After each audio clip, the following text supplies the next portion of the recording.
Hi, welcome to Startup Funding Summit. We have with us Phaninder Sama, founder of Redbus with us and currently Chief Innovation Officer at Telangana State. We are so happy to have you here, Phani. Phani starts off from humble backgrounds, from a small village guy in Nizamabad, goes on to BITS Pilani, thereafter starts Redbus with his roommates at BITS Pilani. And we all know it's one of the most celebrated exits of Indian startup ecosystem. It has inspired a lot of entrepreneurs like us, and we are so happy to bring this story to all our Startup Funding Summit viewers. Phani, thank you so much for accepting our invitation during your busy schedule. Sure, I will not be speaking more. We'll listen from Phani more. Yeah. Thank you, Bala. Thank you so much for the invitation. My pleasure being a part of it. Also, I think it's my duty now as a as a part of the government. Please go ahead. I'm happy to be of help in any way. Yeah. Sure, Phani. So we started Startup Funding Summit with the mission to help thousands of entrepreneurs who struggle with the art of fundraising. Especially a lot of early stage entrepreneurs struggle with this particular piece, because it's a lot of subject, and most people being coming from engineering and other backgrounds do not really understand it quite well. So there are a lot of miscommunications, mislearnings. So we would want to learn from experiences of top founders like you who have been there, done that. So one of the first questions we had was, you were basically, yours is like a classic Indian film story, right? So a boy from, Nizamabad, a small village near Nizamabad, goes on to build Redbus, India's biggest ticketing site for, booking bus tickets right now. Help us, understand the story from your view. Like, how did you start thinking big? No, actually, we didn't start thinking big. It was a small idea. I mean, the way we started was I was working in Bangalore. My parents were in Nizamabad. And before that, I was studying in Pilani. So Pilani is in Rajasthan. And for almost like 4 years, right? And after that 1 year, I worked in Delhi. So almost 5 years, you are away from your parents, and to go and visit them was like a 26-hour train journey from Delhi to Hyderabad and etc. and all that. But for the first time after I got a job, I was living so close to my parents, right? I mean, Bangalore and Nizamabad are like just so close compared to Rajasthan and Nizamabad, right? So, and hence I started going to Nizamabad, my parents' place, almost alternate weekend. And then because as a young bachelor and etc., right, we don't book train tickets much in advance. It is all last minute plan. So the only thing that was available was a bus ticket. I used to travel a lot by buses, go and visit my parents and etc. And during Diwali of 2005, I called up my agent to book a ticket, and he told me there are no seats. Right, and when I was leaving his office, he said maybe another agent could get me a seat, and that intrigued me. I was thinking, if this person is an agent for bus tickets, he should know whether or not there is any seat which is going vacant from Bangalore to Hyderabad. Why is that he doesn't know, and why is he asking me to go to his competitors? Right. So, but anyway, I was desperate for the ticket, so I went to the second agent. He also made a few phone calls and couldn't get me a seat. Then I got curious and I went to the third, fourth, fifth travel agents. All of them made a few phone calls, but none of them could get me a seat. I ended up being in Bangalore for the long weekend, but I was feeling guilty because maybe there was a seat which went vacant from Bangalore to Hyderabad, and it was with maybe the 15th bus operator. Right? I mean, if only I went to that 15th agent, he would have called that operator and maybe he would have found a seat, right? If he found a seat, it would have been such a great thing for me, because for Diwali, I would be home. And it was a big thing for even the bus operator, because otherwise he was going with a one seat vacant, right? And also to the travel agent, because the first travel agent that I went to, if only he knew that the first 4 bus operators don't have a seat, but the 15th operator has a seat, he can just call them and make a reservation. Right? So all the 3 of us, the bus operator, the travel agent, and I as a consumer, were missing out because information about buses wasn't seamlessly available to everybody. Right? So anyway, that was a long weekend. I stayed in Bangalore. All my flatmates had gone home, right? And I was alone. So I thought, I mean, I was thinking, how could you solve a problem like this, and etc. And then having this background in like internet, I mean, background of using internet. I didn't know how to make an internet product and all, but using internet, being an engineer, etc. Right? I mean, I thought, okay, maybe creating a web will solve all the problem. I mean, all the three people's problem. So that's how that idea germinated. And initially that we wanted to do it as a not-for-profit, because during those days, I'm talking about almost like 15 years ago, right? This entrepreneurship, this startup, I mean, none of these things existed, right? I'm talking about a time when there was no Android phone, no iPhone, right? I mean, YouTube had just then started, Facebook had just about to start type and etc. and all that. During that time. Right, so it was just idea. It was a solution to a problem, right? I mean, we were very keen on creating that solution. So that's how we got together. We never thought it would be this big. I mean, today Redbus is present in 6 countries outside India, and we never thought of any one of these things. Right, after you go there, you figure out, okay, now you can also do this, that, and you also build confidence. Having executed a small thing, you feel like you can do the next thing and the next thing and the next thing, and then you eventually end up doing a big thing. Yeah. And sorry, in the same place, one thing that I would like to say is, after this, right, I mean, during the course, I came across many entrepreneurs and their interviews and etc. and all that, and also personally talking to them. Most of the entrepreneurs have echoed this. Most, like I would say, more than 90% of the entrepreneurs have said that they had no idea that they would land up there, including actually Sachin, right? I mean, one of his interviews, I think will be, I mean, if you search, you'll find it on YouTube. He was asked the same question. Did you ever think that Flipkart will be this big, right? I mean, this was much, much earlier than it getting acquired and etc. Right? He mentioned that he and Binny had no idea that it will become this big, right? So I would say that, I mean, I would take this as an example and say that all of us, right? I mean, when we embark, we don't need to think of that, okay, I want to build a unicorn, I want to build this large company. Jeff Bezos had no idea that he will be running AWS or Amazon Prime or anything, right? I mean, those things happen. I think whatever innovative idea, whatever consumes our passion, interest, whatever solution that we are dying to get it out, I think we should just start the journey. And then, right, I mean, build it honestly, sincerely, with all integrity. It will continue to build on itself. Yeah. So I think that was a great piece of advice from your side. I mean, it's a great story. Again and again, we could listen.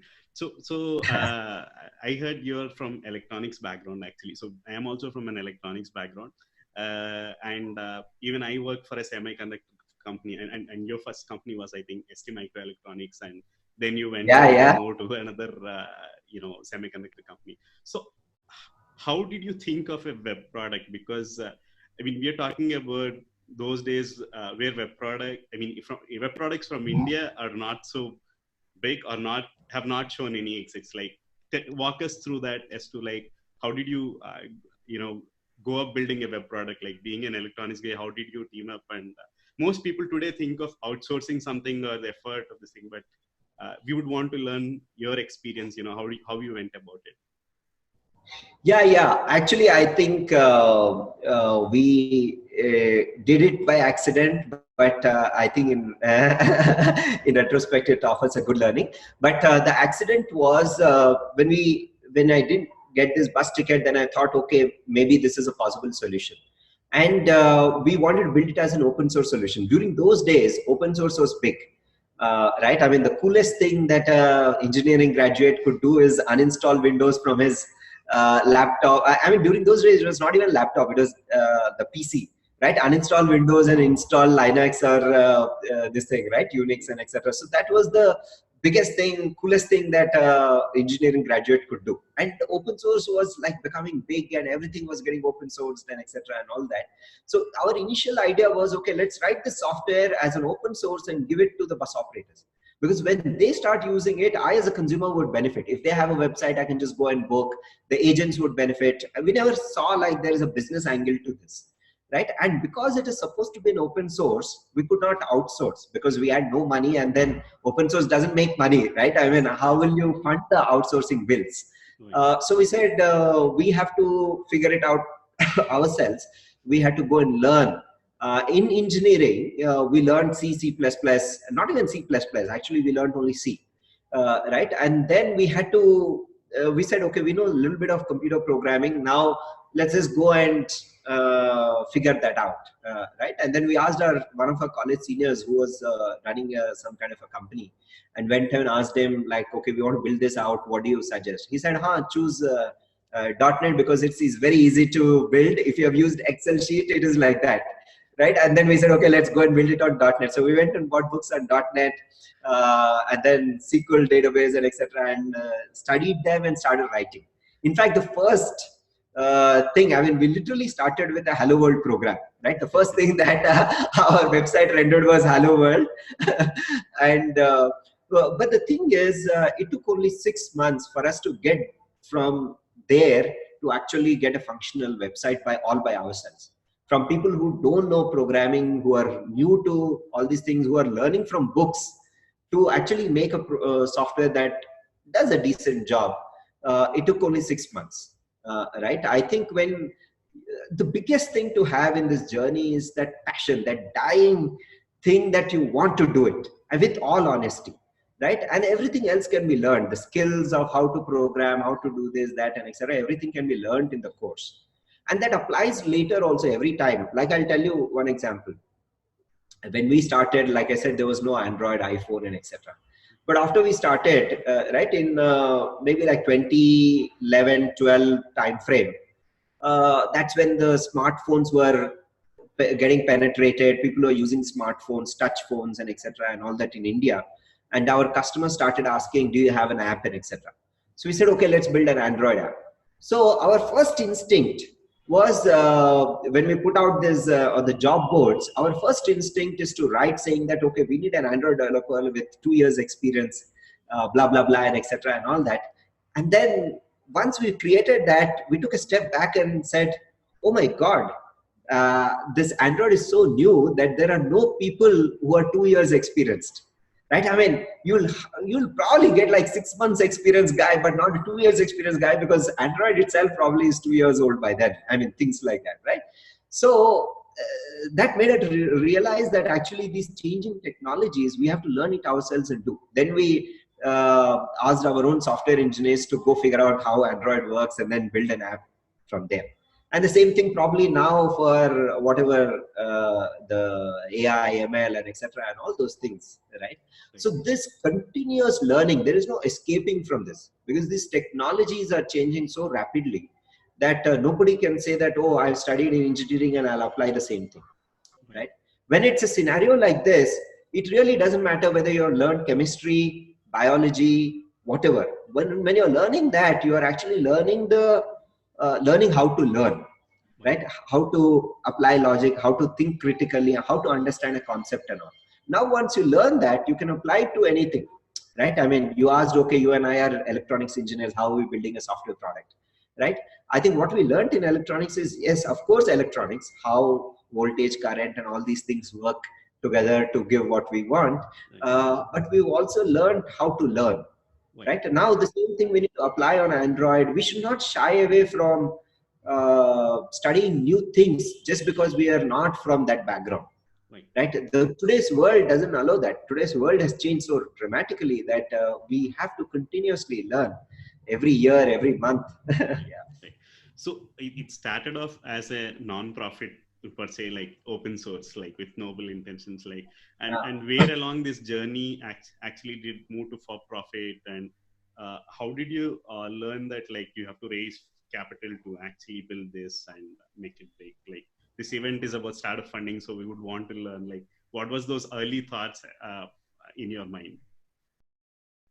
Absolutely. Yeah. So basically, we created this software and we wanted to give it to the bus operators. We went and pitched to several bus operators in Bangalore. They liked it. Many of them told us, don't spend your time on this because it doesn't work, because I mean, airline customers buy on internet, but not bus customers and etc and all that. People said people have tried in 2000, the boom of 2000, people were building websites for everything. So people built websites for bus tickets. They said they tried in 2000, it failed. Why are you coming back again 5 years later? It won't work, and etc and all that. And then we didn't know what to do. We really wanted this product to go out. During that time, we heard about TIE, T-I-E, the Indus entrepreneurs, and they said they were calling applications for mentoring. So we went and applied there in the first batch, and we got selected. When we got selected, we were assigned 3 mentors, and those mentors really walked us through the whole journey of entrepreneurship, and they actually made us flip from a not-for-profit to a for-profit. They said that is needed for your idea to sustain, and etc. And then there is a business plan there. So we put together a business plan, we put together a revenue model, right? Until then, the bus operators were giving whatever money, like 50 rupees, 20 rupees, 30 rupees to agents, depending on whoever can get how many seats and etc. and all that. It was all over the place. When we created the business model, we said, okay, bus operator has to give us this much percentage on every ticket booked, right? That's the first time we introduced that concept. And even today, the whole market is at that percentage. Whatever percentage we decided then, today, whether it's an offline agent, online agent, everywhere. And it's the same probably in other countries where redbus is operating. So when you are inventing, when you're creating new, right, you have the power to define an industry, the way they work and etc. and all that. This is a small example, right? We decided down a percentage, and today that's the percentage that works on it. So that's how it shifted from a not-for-profit to a for-profit idea. And once we got selected by TIE started writing about us in their newsletters and etc. And that newsletters reached VCs. Immediately once that newsletter went out, 3 VCs wrote to me saying, oh, we'll love to learn what you're doing. It's interesting. Can you come and tell us? So we went and explained to them what we're doing and what we like to do and etc. and all that. And one of them ended up investing in us. Interesting. Sorry. So what some of the key learnings during your first phases of fundraising, like during the first round and all? What went on in your mind? Like, how did you prepare for it? And some know-how around how you prepared for it. Yeah. Sure. So actually, we had this first meeting with the VC setup after this TIE thing. And I didn't know what a VC is, what should we pitch, what should we not pitch, and etc. and all that. So I went to Google and searched, right? I mean, how do you pitch to a VC? What should you talk about, etc. and all that. So like one of the blogs said, okay, when you go and meet a VC, you should be like, look fully professional. You should wear a jacket with shoe. Everything matters, the tie that you wear and etc. and all that. And you should talk about like 10-year projections and this and that, and you should talk confidently, you should look eye to eye and etc and all that. Then I went on to read the next few blogs and etc. I came across another blog which was completely opposite to the first blog, right? In this blog it said, oh, you have to go in shorts, you should appear cool because startup is cool, Silicon Valley is like this, that, and etc. You should tell them this and that and etc. And I was confused. Right? I mean, should I do that or should I do this? Because both are opposite to each other, right? What should I do? So I was also going to a little stress. What should I do? Because you get only one chance with a VC, and how do you pitch? What do you do? And etc. But ultimately, I decided, okay, I'll just be myself, right? I mean, usually people from Telugu-speaking states, right? I mean, we just wear chappal. I mean, the sandals, right? We don't wear shoe and all that, and etc. So I said, okay, that's what I'm comfortable in. I will wear that sandal, right? And then whatever shirt I wear, that is the shirt. And I never worn a jacket, so I won't wear a jacket, right? So I just went there, and then I spoke to, it was Bharti from Seed Fund. So I spoke to her, whatever was running in our mind, and openly, honestly saying that, okay, we started as a not-for-profit. People said, don't say that because they want to see as a businessman in you, right? But I said, I'll just speak out, whatever is the story, right? I said, ऐसा ऐसा हुआ है, ऐसा हमने start किया है, and now I am, you called me and I am here, and this is what we want to build out. And I mean, not as a business, but like I mean, this is a solution that we wanted to go out and etc. and all that. After that, I came back, and then they've decided to pursue it further. Much later, I got a chance. I mean, we worked together for 5-6 years at Redbus. She was in our board. Much later, I got a chance to ask her, like, how, I mean, why did she decide on investing? Right? She mentioned that, see, when they invest, right? I mean, for them, that personal connect, that honesty is more important than anything else, because they're also meeting you for the first time, and they don't want to invest in a person who's putting a show put up, because behind the show put up, what is there, they don't know. And once they realize that, okay, there's a face front that is put up, right? Then for them it becomes very difficult to make a call, like, really, what is this person? Okay, then they do ref checks, that this, then it gets into that loop and it never comes out, right? So for me, I mean, if I have to say one thing, if I were to do it again, I think I would do it the same way. I would just go and say uh, my dreams and my why I got into it, and be honest and etc. uh, right? I mean, even if we try manage to impress an investor by putting up this big larger than life figure and etc., the reality will strike very soon. uh, right? They'll join your board, and then 1 quarter, 2 quarter, 3 quarters later, they're still on your board, and then you can't put up that front every time, right? You can be yourself every time, but not somebody else every time. So I think even for that reason, I mean, when that happens, then their distrust increases. They'll say, but you were different that time, this time. Then it will just implode. Internal problems will just kill the company, right? It's better to be upfront and be what you are, and then speak your mind out. And then uh, that way, see, we got 3 investors, but only one investor invested, right? That, I mean, by being yourself, not every investor may like it, but you will make the right marriage, right? I mean, you will meet the right investor. Even if the first 50 investors reject you, then 51st investor is a person that is like you, who believes in the similar values, similar approach, and etc. And that marriage is a great marriage made in heaven. Yeah.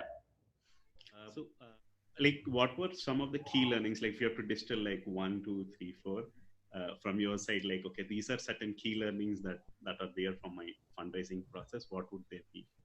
Yeah. So the first thing is be yourself. Second thing is your dressing doesn't matter, right? The third thing is your 10-year projections, 5-year projections don't matter. Don't spend time on those. It is very difficult. But if you are natural, if you do have a plan for the next 5-10 years to the Excel sheet, then you take it. If you don't have it, you'll at least have a dream for 5-10 years. Speak out the dream, right? And uh, much later, when you're making these Excel sheets and etc., you can of course take professional help. I mean, I'm saying in the following rounds and etc. By then, if your company grows, I mean, it would have grown. Only then you're going for Series C, D, and etc. Right. You'll have a CFO. You will have that machinery within the company to help you create these projections. You'll have data of the last few years. So that will become much more accurate and meaningful at that point in time, but not now at your early stage. Do a lot of research about your industry, right? I mean, don't, often I've seen people say that, okay, when people ask, who are your competitors, right? People say, I don't have competition, right? Actually, they know that they have competition, but they just don't want to tell who the competitors are. That investor will anyway do his research and he'll find out. But if you say it upfront, then you and him are in the same plate. I mean, same the same, right? I mean, you will discover things together. So do all your research and present it in an honest and transparent way, and be ready for rejections. Don't I mean, don't change your things and strategy and etc. with the feedback. Like we believed, I mean, we were told, I mean, seed fund had invested in us, and they had mentioned that, okay, see, Google has not spent any, did you ever see a Google hoarding during that time, right? When we were doing only Google, or how did you end up using Google, right? They said, you build a great product, people will come. Google has never advertised, Facebook has never advertised, and they all have customers. advertised in the sense as a TV ad and etc., saying, okay, come to Google, search on us, we are good for this, that, and etc. Right? But okay, Facebook, when you search, they do used to have advertisements during that time on a search engine, but they never asked for people. Right? So they said, when you build a great product, your customers will come. If you have a value proposition for your customers, they will come. So don't unnecessarily go and do TV ads and etc. and all that at that time. So we were completely convinced about that. But when we went on to series B, C, and etc., some of the investors rejected us, saying, "Oh no, you can't build like that. Now you have to take this big money and spend on TV ads and etc." But we were still in the same mode. We said no. So when we came back, also we said no, we don't want to do it that way because we had success this way. So we continued that way. See, it's a fine balance. Sometimes you should take your investors' feedback, evaluate it critically, and if it makes sense, incorporate. But not every time change what they want. I mean, what they say, don't play to those tunes, because then there is no consistency. There is no, right? I mean, the values that you are sticking with. I mean, values are not just the behavioral ethics and etc., but values are also the things that you core believe in, right? Like we believed in saying no advertisement, right? I mean, much later we were proven wrong. That's another, yeah. So how did you decide on like how much to raise as to and how much to dilute, like, and how do you negotiate with an investor around how much you're willing to dilute? See, actually, it usually goes with the averages. Like during that time, any investor who's coming in, they will need 20 to 40%. I mean, 40% nowadays is very rare, but minimum is at least they need 20% if a VC is investing, because they can manage only so many companies, so they want to take bigger chunks in each company. So that is almost fixed. What is variable is how much money they put in. If you go to a small fund which has, let's say, $20 million, the max they can put is $2 million, because they have to invest $20 million in 10 companies, right? But if you go to a fund which has $200 million, they probably can put $20 million, right? So if you want a higher valuation, you should go and convince a bigger VC, because a big VC or the small VC, they're going to take 20% at the minimum, right? So that's how you decide on the valuation, and not say that I still need only 1 million, but I will give only 2%. Nobody will come for that, because they have their own needs and requirements and etc. But yeah, go ahead. You had a question? No. Please carry on. Yeah, but I have seen that many times that will go through a self-correction. Like for example, the first fundraise that we did, we gave up 33% of our company, right? And then later we also gave, I mean, we actually did negotiate in any of our rounds and etc. and all that. Even the round which in which we sold the company, they said a number. We said, okay, is it a fair thing for us? If it's a fair thing for us, okay, fine. Because don't try to. We were of the mood that don't try to extract as much as possible out of it, because the buyer also needs to have something in it, right? If he pays much higher and later realizes that, oh, he paid much higher and it's a loss for him, I mean, it's not a great thing, right? I mean, everybody should be happy around the table. So that's how we said, okay, fine. The price that they're willing to pay, is it fair for us? We just closed on that price, not even a crore up or a crore down. But anyway, so that's yeah. So that's the story. But later in later rounds, what has happened is our VCs, right? I mean, came back and said, no, take some equity back, right? And when we are raising another round, people said, no, your equity is so low, you should have much higher equity, so we want to give you equity. So those things get corrected, and I've seen that in many companies. I mean, a lot of companies from my cohort now are large companies, and the CEOs I know, founders I know, they all have gone through that, where the VC have come back and said, okay, the company is doing great, so you should have more equity, so take that equity back. But I mean, you cannot go by that. It is good if there are good VCs on your cap table and they give you back, they understand and etc. But it's not guaranteed. I mean, many VCs also will go by what is written in the book. and they may choose not to do it. So you cannot take it as a norm, but I'm saying so happen. Right. So, so basically, at redbus, what are you being strategic about? Okay, we're going to raise this much till the next milestone, and then let's say, this is this big size of market, so we're going to own 5% of this, like $100 billion market. No. So No. is it like that, or no complexity? We didn't have any of that. Right. We didn't have any of that. Even when we sold, we had no idea how big it is going to become, this, that, and etc. and all that. That's what I'm saying. Now, many of us, like looking from the other side, you all think that, oh, maybe Flipkart founder, Redbus founder, all these guys had this big, they knew, they exactly moved their pawns right at the right time to arrive where they have arrived.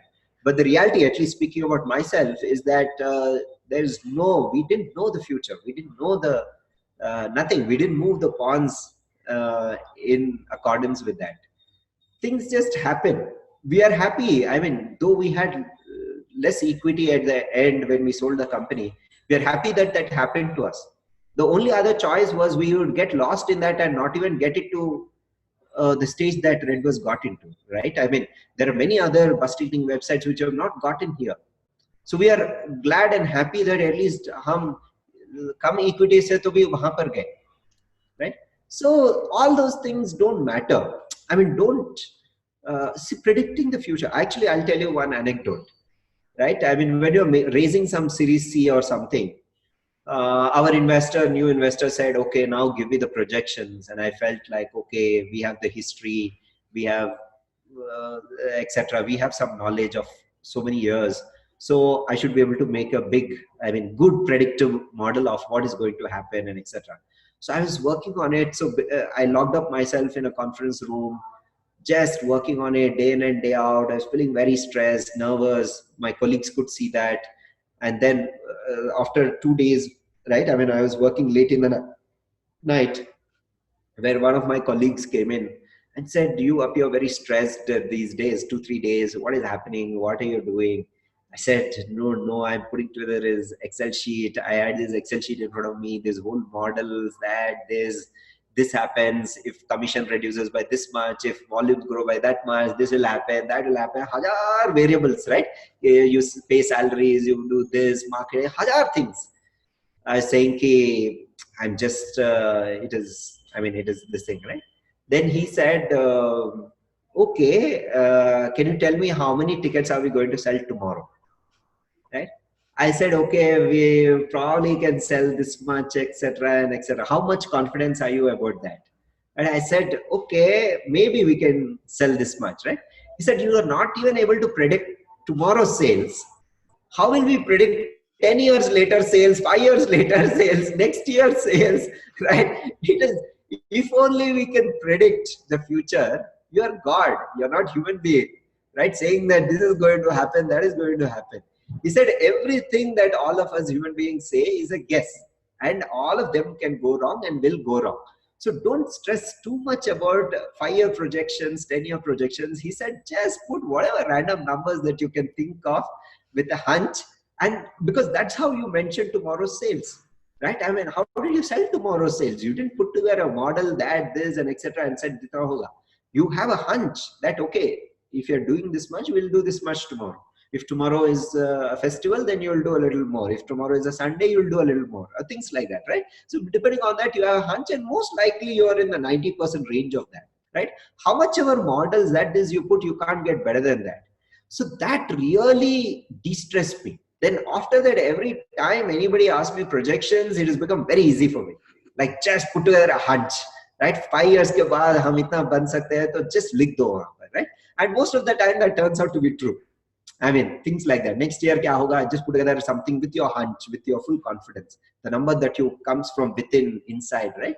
So don't need to stress out too much about all those things. That would be my advice, and that is my very, very big takeaway.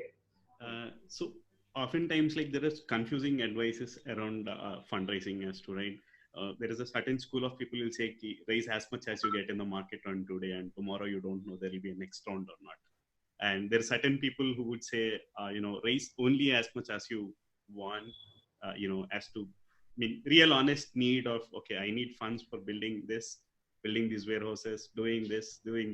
So I'll exactly take that much and probably a headroom of another like 20% or so. So what was your approach around that? Yeah. So firstly, I would say that all of them are right. And all of them are also wrong.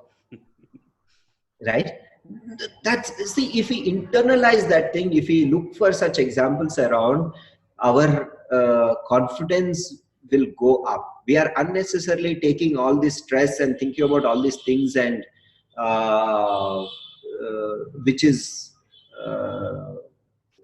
putting us back, right? You look at let's say Amazon, right? Jeff Bezos, spectacular example.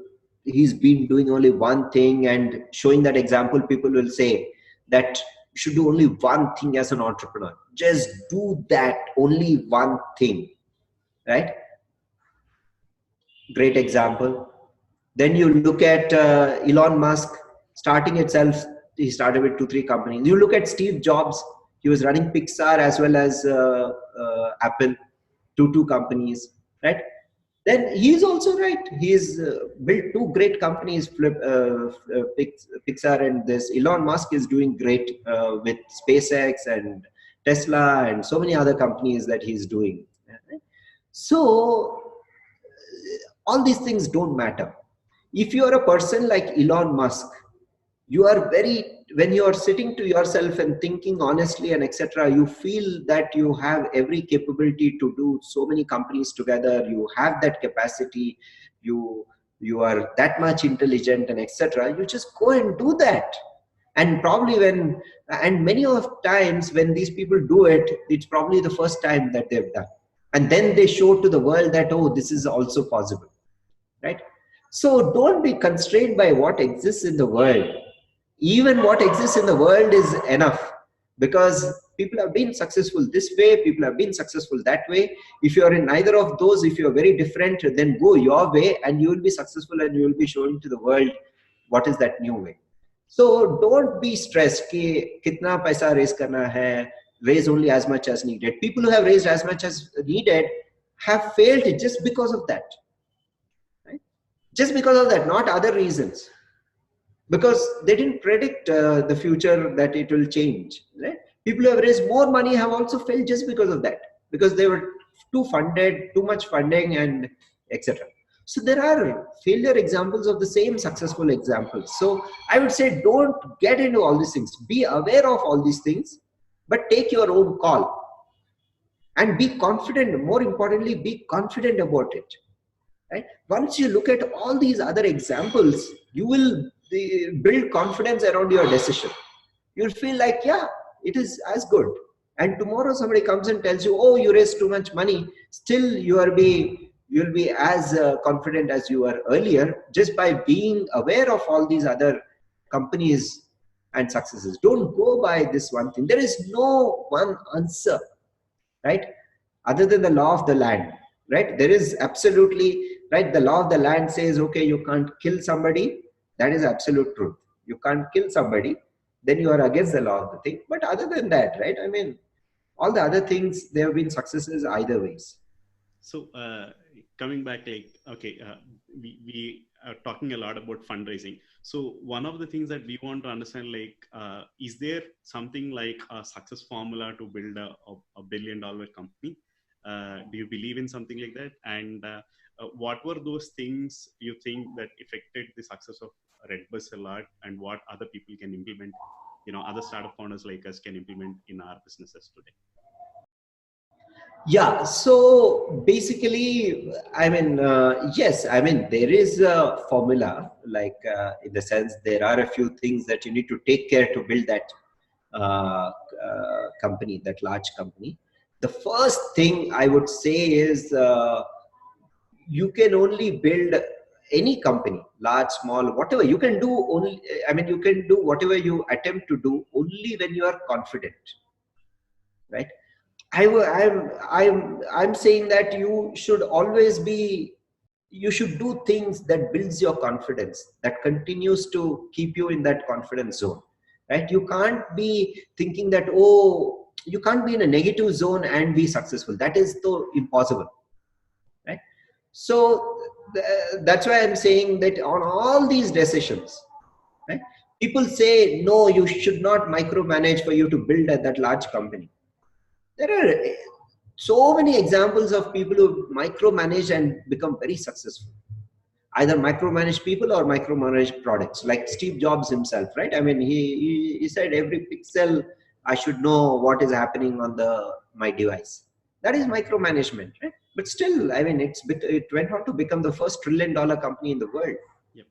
So I would say that if you are that kind of a person, you just do that. If you are that kind of a person who are very passionate about your product, but just because micromanagement is not right and then you try to force yourself to the other way, you will go through a huge mental agony that will definitely kill your company. Right? In all these things, there is nothing wrong in micromanagement or micromanagement. What is wrong is being unethical and etc. So if you are above that level, above the level of law, that okay, you are abiding by the law, you are not unethical and etc., everything else is fine, right? So I would say, to build that large company, you do the things that you very strongly corely believe in, as long as it is against it. If you strongly corely believe in cheating others and building, then you should just take a break and then think, okay, that is against the law, so I will not be able to build the company, and then maybe choose something else, right? But everything else is fine. The second thing that I would say about the same thing is being fearless and being stress free. And this is one learning that I would say from redbus. Right, I mean, if you also asked, okay, if there is any learning from redbus, what would it be, right? So having done redbus in the last 5 years, I've been on a break and then looking at the world differently, having invested in so many companies, in the boards and etc. and all that. One thing that I'm actually very strongly taking away from my redbus experience is that it is a must that a founder or any executive or any human being can achieve things only when he is stress free. His or her ability to manage that stress, not get fearful, not have that tension in the mind and the heart, right? Only with that kind of a thing, people go on to build large things. Because in that journey, many things happen. Something goes down and you're almost dead, right? What will get you back is your ability to manage that stress and be positive, right? When things collapse, the site may go down for several days and your competitor may just rise on those few days because your site has gone down. At that point in time, instead of getting angry and tensed and etc., right? If you don't get those negative feelings, I mean, if you have managed your mind by either meditation or other ways and etc., by habit, right? If you are able to manage those stressful situations, I think you will go on to build a large company. If you can't, then you can never build a company. That entrepreneur gene needs that. People say you need to be courageous, right? This is that courage. Courageous is not, oh, I'll go and spend $20 million on something. Right? Courageous is how do you manage your emotions, the negative emotions, right? In the face of adversity. Right. So that is the second thing I would say. Of course, the other things will also matter. Like you want to build $1 billion company, then you need to also have a market of that size. So you need to choose something like that, right? But almost everything, right? I mean, if you do well, has that kind of a market, if not in India, outside and etc. Because I mean, population is so much and needs are so much, and $1 billion is nothing in the world's economy, right? Whatever, even if you are stitching clothes or shoe or whatever it is, right? I mean, you could build $1 billion company easily. Whatever you're doing, cooking, delivering, you do whatever small thing, you can do $1 billion company.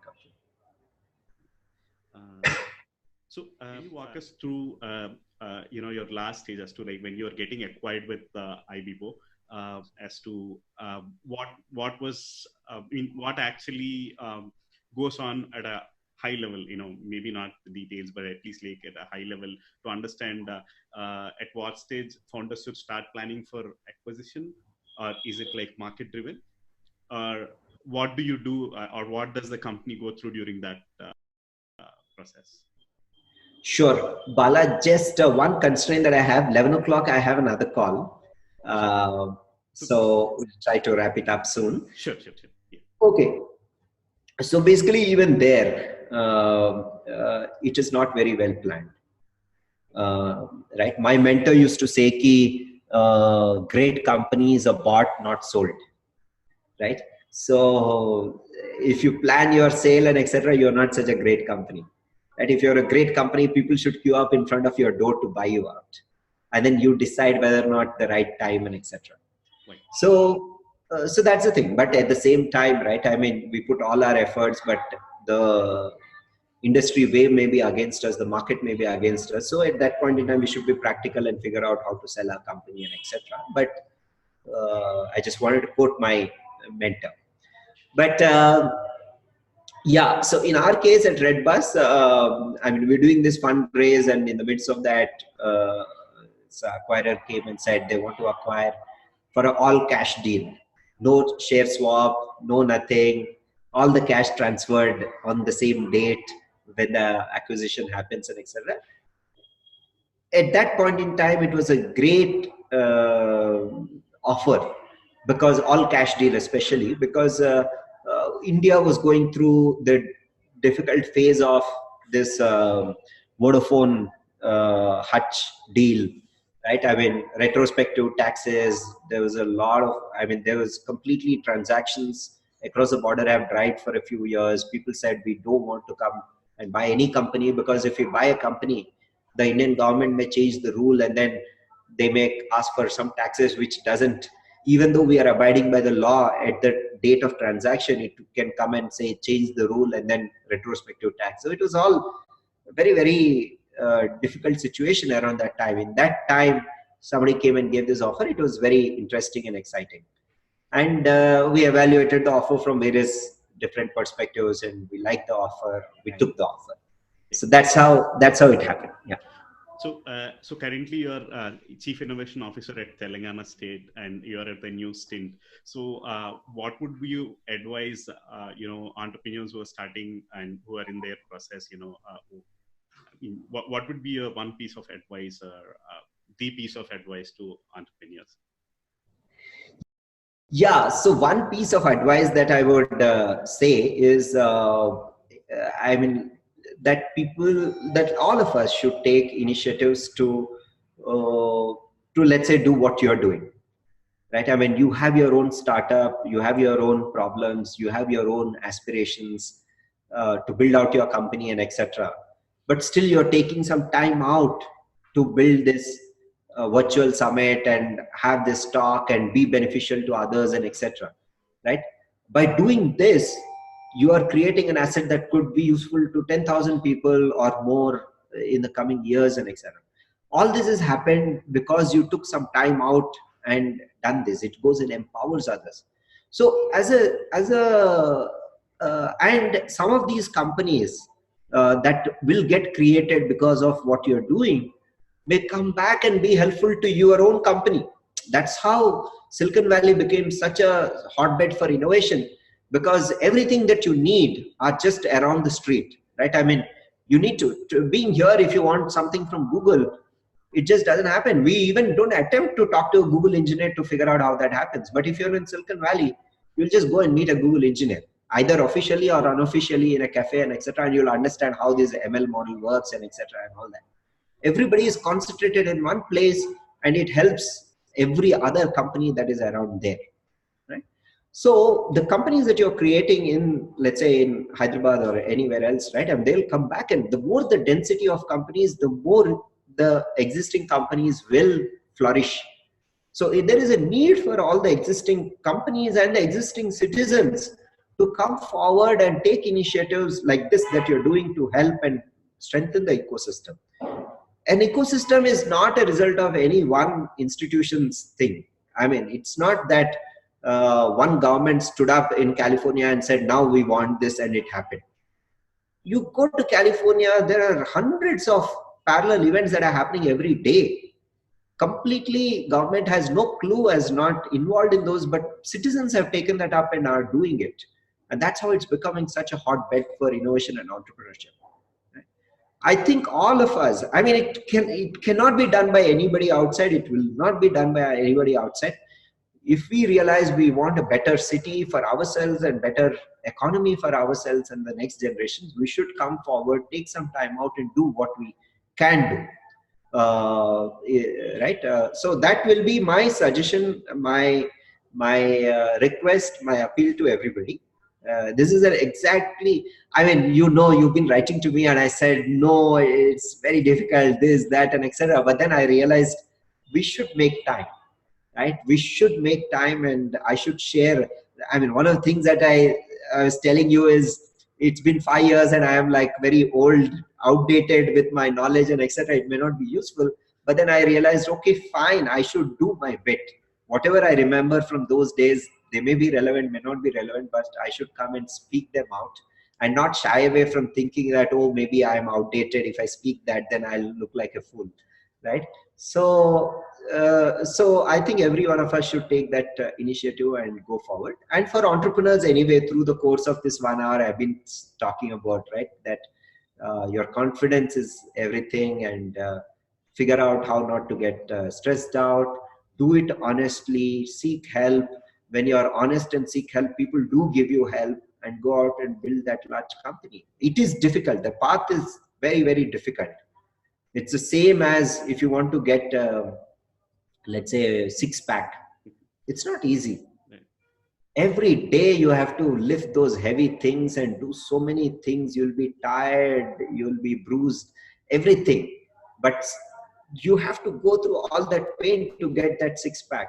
This journey is no different. You have to, it is stressful, difficult, etc. But you need to build those strength and go forward. Thank you, Phani. Thank you very much for your time. It has been really pleasure talking to you and learning from you. I think there's always a wise piece of advice that I get from you. I got one about conversions, 4 years back when we met, focus of conversions and not on traffic. And today, I think a lot of learnings as well. Thanks for helping us out. Thank you, Bala. Thank you. And thanks for doing this summit.